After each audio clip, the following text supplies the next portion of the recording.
ಬಚ್ಚನ್ನೇ ಕಳೆದೋದ ಕಣ್ಣಿಂದ ಇವಳ ಕಣ್ಣಿಂದ ಬಿಗ್ ಬಾಸ್ ಮರುಳಾದ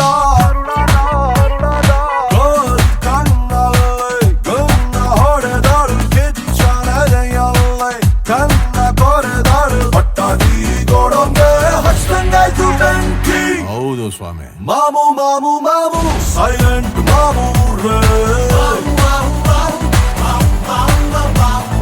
ಮಾಮು ಮಾಮು ಮಾಮು ವೈಲೆಂಟ್ ಮಾಮು ರೇ ಇವಳಿಂದ ಅಯ್ಯೋ ಇವಳಿಂದ ಬಚ್ಚನ್ನೇ ಕಳೆದೋದ